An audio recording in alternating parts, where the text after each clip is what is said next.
Several years ago, Airbus introduced what it called cabin flex. The plane maker worked out that it could increase the number of passengers that its A321neo could fly just by tinkering with the location, layout and number of emergency exit doors. Let's look at these changes and their outcome.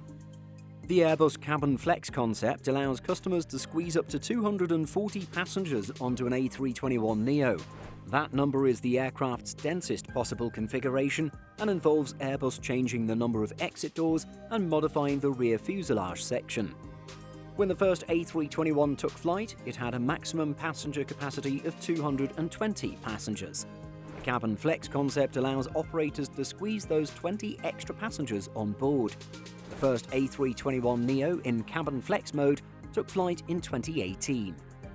Compared to the previous A321 variant, the most visible modification are a new rear section and a modified passenger door configuration, Airbus said before sending that plane to Turkish Airlines. Core to the cabin flex concept is the number of exit doors and the ability of passengers to easily access them in an emergency. Traditionally, the A321 has 4 exit doors along each side of the aircraft, a forward door, doors just forward and aft of the wing, and finally, a rear door. The location of those doors is based on the anticipated distribution of passengers on the plane. An operator's chosen cabin configuration will influence that. Turkish Airlines decided to fit just 182 seats onto their first cabin flex plane, going for a 162-seat economy class cabin and a 20-seat business class cabin. In this case, Airbus and Turkish Airlines removed the door located forward of the wing and installed over-wing emergency exits in the center section. Why? Because a business class cabin takes up more room per passenger, meaning fewer passengers up the front of the aircraft and a reduced need for exit doors there.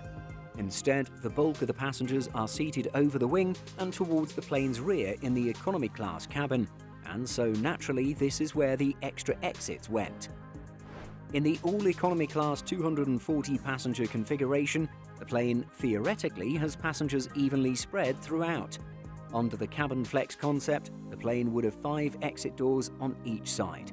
This includes the forward door, the 2 over-wing doors, the door aft of the wing, and the rear door. Removed is the door forward of the wing.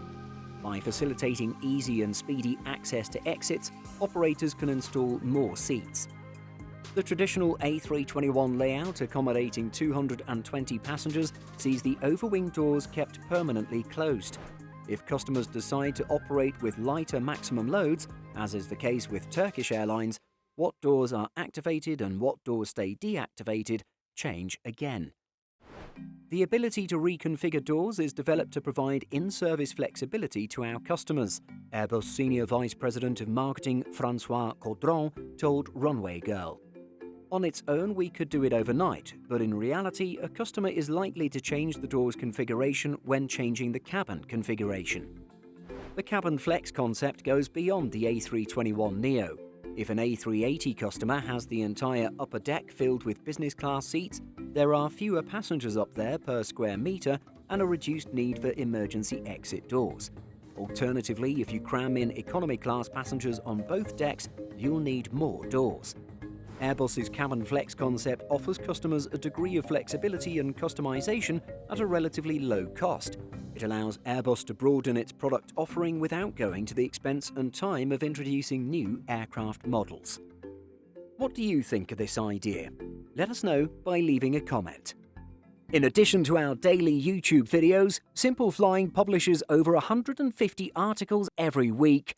If you're looking for the latest aviation news and insights, visit simpleflying.com.